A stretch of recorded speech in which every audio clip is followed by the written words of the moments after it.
disitulah akhirnya dewa ini melakukan ritual ditemani oleh seseorang yang sanggup mengantarkan dia untuk mencapai kesuksesan secara instan. Si dewa ini tidak melihat bahwa di depannya jalan yang dia lewati ini ada lubang yang sangat besar, sehingga membuat sepeda motornya ini agak oleng dan membuat istrinya ini terjatuh. Kebetulan dari belakang ini ada sebuah dump truck yang lewat dengan kencang yang mengakibatkan akhirnya si Nirmala ini tertabrak oleh truk itu.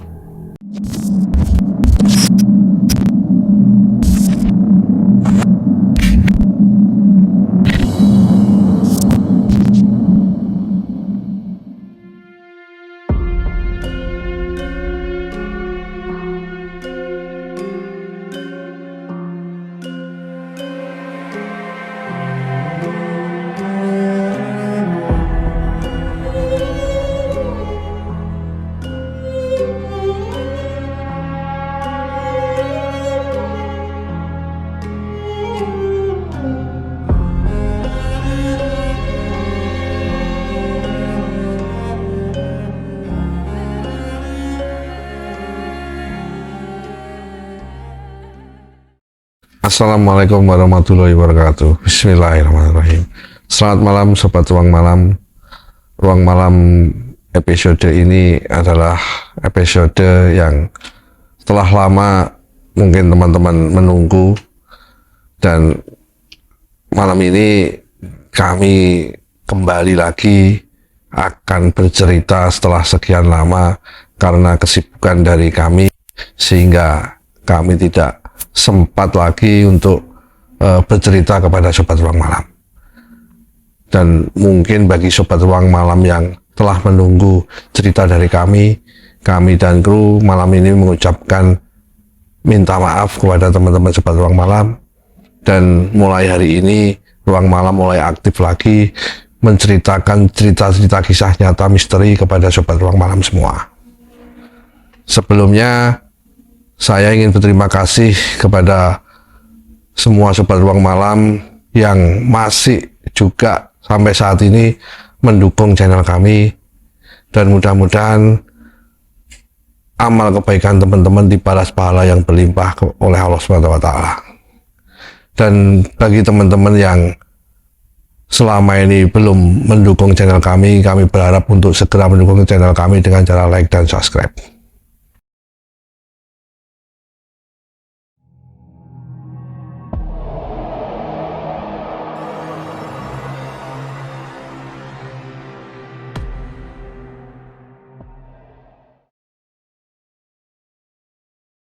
Teman-teman sobat Ruang Malam, malam ini saya akan bercerita tentang sebuah kisah, yang kisah ini menceritakan tentang seorang pelaku pesugihan yang berada di Kota Ngawi, yaitu di Desa Bulaombo. Jadi kejadian ini awalnya sekitar tahun 2000 yang lalu.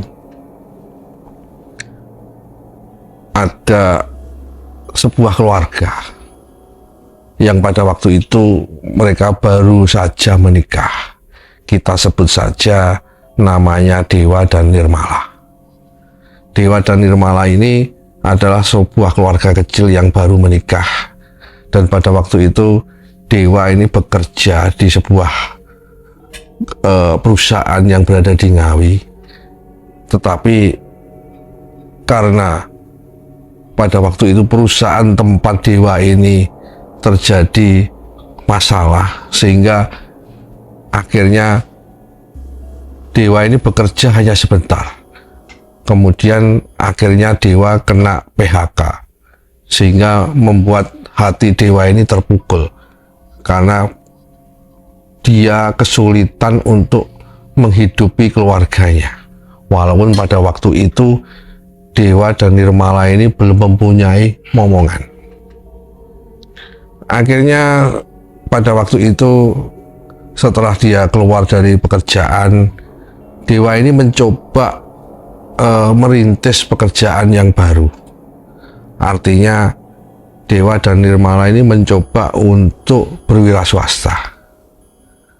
Tetapi entah kenapa, mungkin karena mereka baru berwira swasta, dan ternyata dengan jalan mereka menempuh wira swasta, pemasukan ini tidak sesuai dengan pengeluaran, sehingga dianggap dewa dan Nirmala ini mereka masih sangat susah dan kesulitan.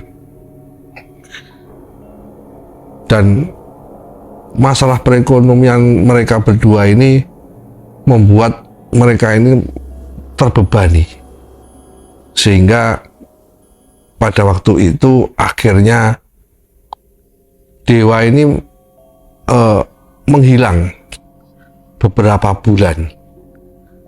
Dia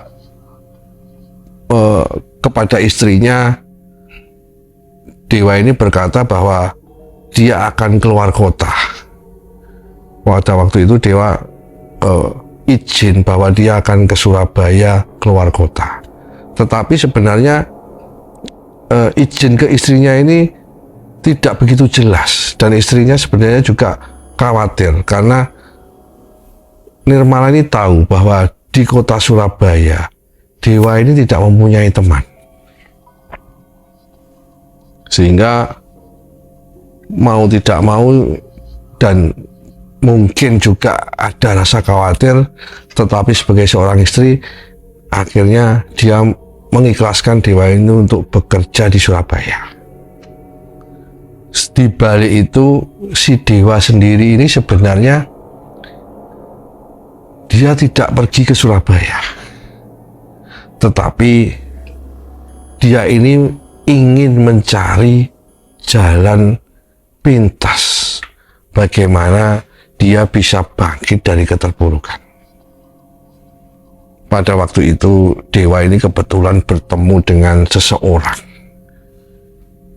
yang tidak disebutkan namanya oleh dewa, tetapi intinya seseorang itu bisa mengantarkan dewa untuk mencari jalan pintas supaya dia cepat sukses dan berhasil. Sebenarnya jalan yang ditempuh oleh dewa ini tidak jauh-jauh dari di mana tempat dia berada, yaitu masih di seputar desanya.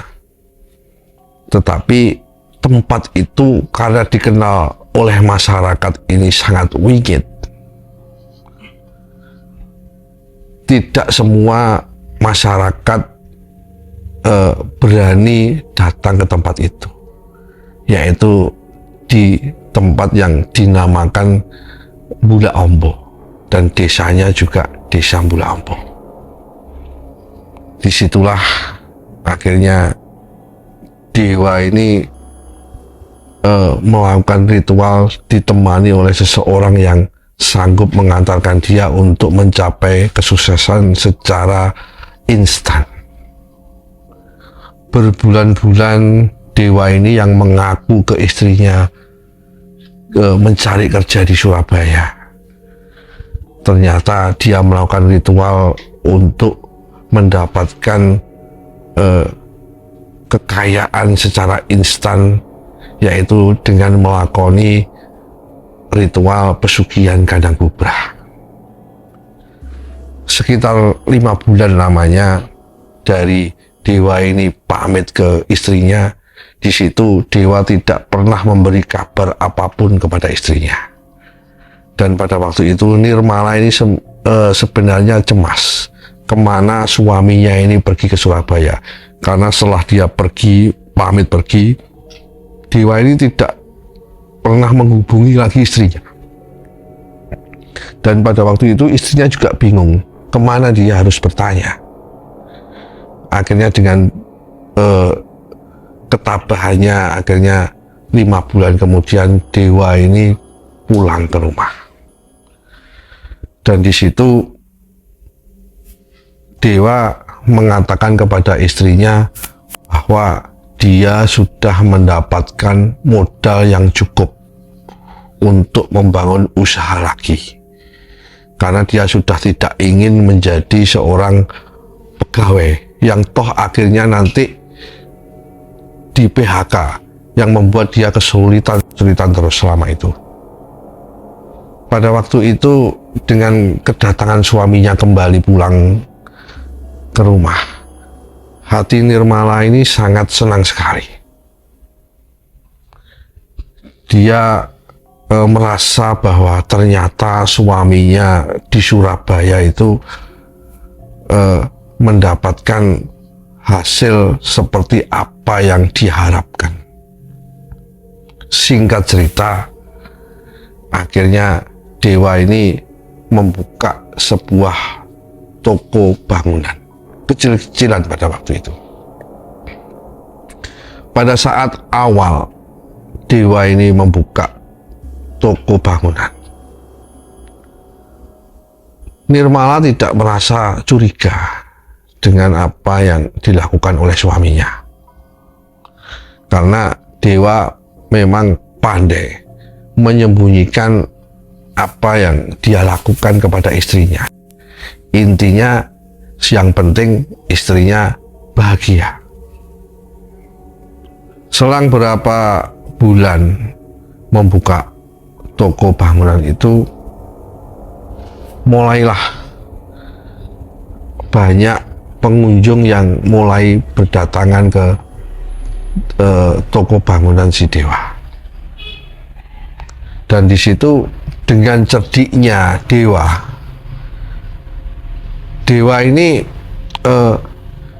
dengan para orang-orang yang datang ke tempat tokonya yang ingin mengambil barang-barang di tempat usahanya, andaikan ada seseorang ini yang kurang keuangannya, Dewa ini seakan-akan dia malah menginginkan bahwa para nasabah itu untuk tidak istilahnya tidak panik kalau tidak punya uang. Jadi Dewa bahkan memberikan bahwa bon saja tidak apa-apa. Artinya berhutang dulu ke tempatnya tidak apa-apa. Dan ini sebenarnya taktik Dewa agar orang-orang yang ada di situ itu mau berkenan untuk menjadi pelanggannya. Tetapi di lain pihak, Dewa sendiri sebenarnya dengan cara itu dia ini juga bisa mencari tumbal bagi orang-orang pelanggannya yang tidak membayar atau sengaja tidak membayar hutang-hutangnya. Dia akan menjadi tumbal dari pesugihan Dewa.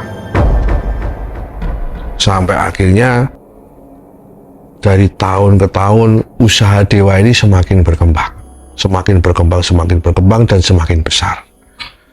Dan di situ akhirnya Dewa mempunyai beberapa banyak karyawan. Dari karyawan itu kita sebut saja namanya Tony.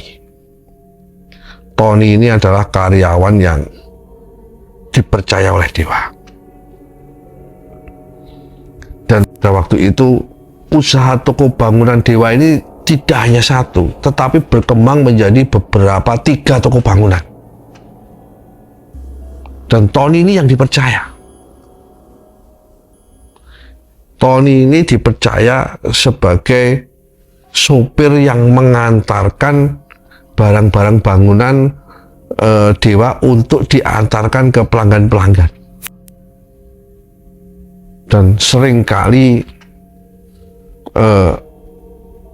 Tony ini melihat teman-temannya yang juga karyawan yang berada di tokonya Dewa. Ini ada beberapa orang yang sering mengambil barang-barang di gudang, tetapi tidak seizin Dewa. Ini mengalami kejadian-kejadian yang sangat mistis. Banyak yang dari mereka akhirnya meninggal dunia. Sebenarnya dari sini ini Tony ini sudah curiga kepada si bosnya yang bernama Dewa. Karena dari silsilah sejarahnya, Tony ini yang juga warga satu desa dengan Dewa, asli satu desa dengan si Dewa ini, banyak warga ini menggunjingkan bagaimana awalnya si Dewa ini terpuruk setelah ter-PHK, tetapi begitu menghilang beberapa bulan, datang-datang sudah bisa mendirikan toko bangunan. Tetapi karena tidak ada bukti atau belum ada bukti-bukti yang mencolok pada waktu itu, sehingga ini hanya rumor saja. Sedangkan Nirmala, istri si Dewa, ini juga pada saat itu juga belum tahu, sampai saat itu belum tahu apa yang telah dilakukan oleh suaminya. Sampai suatu saat karena kebutuhan ekonomi, si Tony yang dipercaya ini mengambil barang yang di gudang. Pada waktu itu semen, barang semen. Jadi harusnya si Tony ini hanya disuruh mengantarkan 100 sak semen. Tetapi karena Tony tahu bahwa juraganya si Dewa ini tidak pernah mengecek gudang, dan dia sendiri membutuhkan keuangan untuk keluarganya pada waktu itu mendadak, sehingga Tony ini memberanikan diri mengambil 20 sak dari gudang. Dan itu dilakukan oleh Tony berkali-kali, mengambil barang dari gudang tidak sesuai dengan apa yang diperintahkan oleh bosnya. Dan benar saja bosnya tidak pernah mengecek barang di gudang itu. Sampai suatu saat akhirnya si Tony ini mengalami kecelakaan yang membuat si Tony ini akhirnya meninggal dunia. Dari situ keluarga si Tony ini akhirnya merasa bahwa ada kejanggalan dengan kecelakaannya Tony. Dikaitkan dengan rumor-rumor yang ada di tokonya si Dewa dan sejarahnya si Dewa itu sendiri. Tetapi karena tidak ada bukti bahwa kecelakaan Tony ini berhubungan dengan kegiatan Dewa yang dia mempunyai pesugihan kandang bubrah, akhirnya keluarga si Tony pun tidak bisa menuntut kematian si Tony. Sampai akhirnya peristiwa itu berlalu. Bertahun-tahun akhirnya juga banyak karyawan-karyawan dari si Dewa ini yang menjadi korban-korban dari tumbal si Dewa. Sampai suatu saat si Dewa ini melahirkan, istrinya Dewa ini, Nirmala ini melahirkan seorang anak. Tapi pada waktu itu masih mengandung, belum lahir, mengandung seorang anak. Pada waktu itu rupanya si Dewa ini sudah mulai lupa dengan tumbal-tumbal yang harus dia serahkan kepada penunggu di Mula Ombo. Jadi tidak seperti dulu-dulu yang rutin dia hampir setiap tahun sekitar 2 atau minimal 1 orang dari karyawannya ini mesti ada yang menjadi korban. Karena banyak warga yang takut untuk menjadi karyawan, akhirnya karyawannya ini menjadi tergantikan oleh orang-orang yang di luar dari warga desa Mula Ombo. Sehingga si Dewa akhirnya kesulitan untuk mencari karyawan. Sehingga efeknya tumbal-tumbal yang harus dia serahkan setiap tahun itu tidak menjadi rutinitas. Nah, disitulah awal dari bencana yang diakibatkan oleh pesugihan kandang berubah yang dianut oleh si dewa.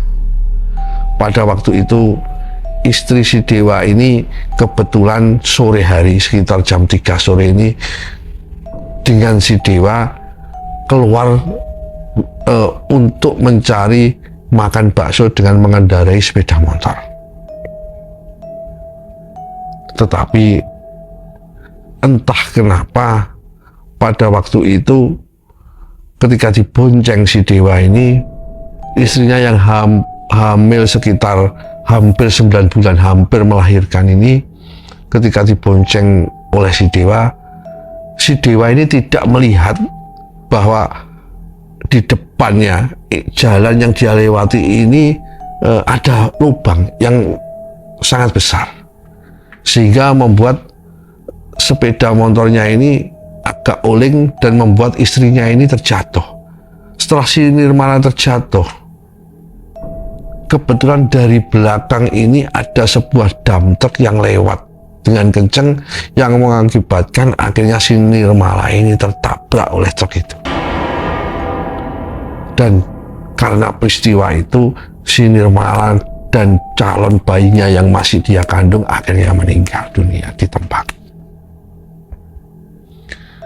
Setelah kejadian itu akhirnya Nirmala ini dimakamkan di sekitar desa tersebut, di dalam desa tersebut, dan di situ si dewa ini mengalami kesedihan yang sangat dalam.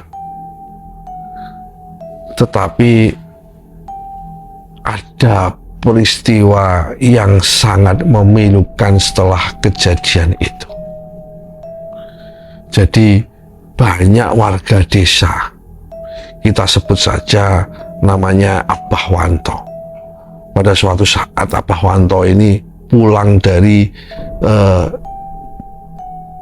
warung pada suatu malam. Biasa di desa orang-orang ini biasanya pergi ke warung, pulangnya hampir menjelang pagi.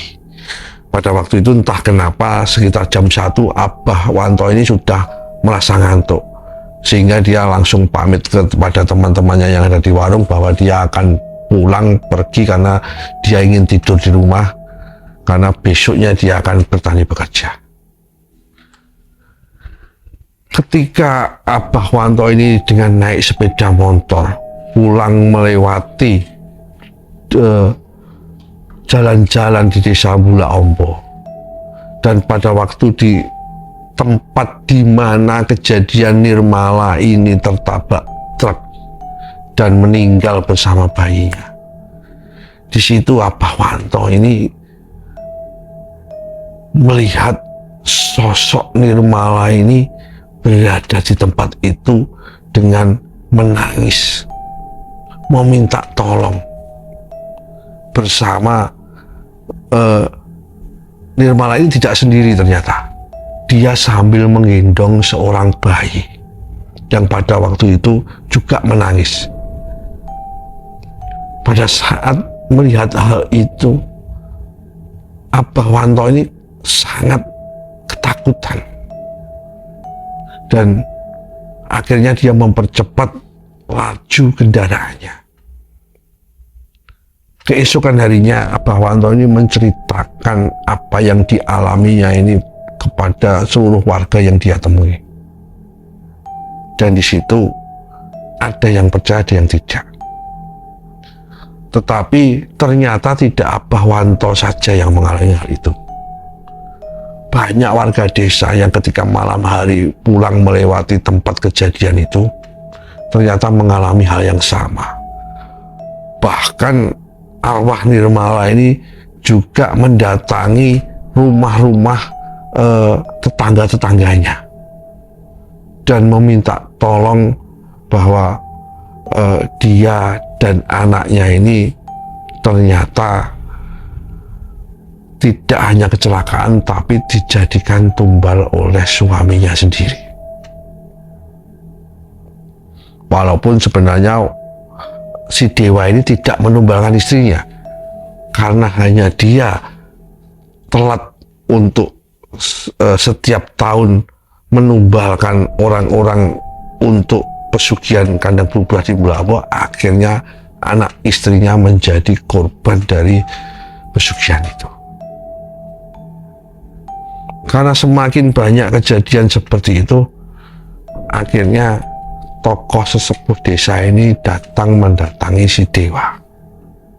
Dia menanyakan langsung apa yang sebenarnya terjadi. Dari situlah akhirnya si Dewa ini berterus terang bercerita. Setelah si Dewa ini bercerita terus terang, akhirnya dari keluarga si Nirmala ini dan warga desa ini melakukan suatu ritual atau selamatan dan mendoakan agar arwah si Nirmala ini bisa menghadap Allah SWT.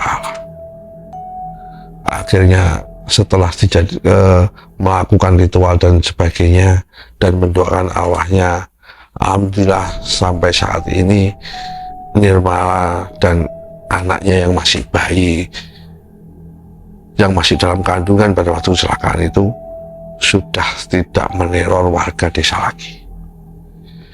Tetapi si Dewa disinyalir oleh masyarakat sampai saat ini masih melakukan pesugihannya.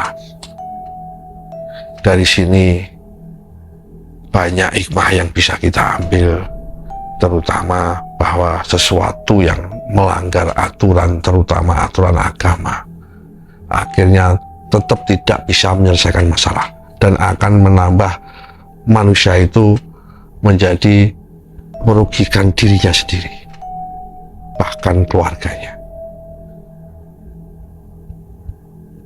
Dari sini saya akhiri cerita Ruang Malam. Selamat malam. Assalamualaikum warahmatullahi wabarakatuh.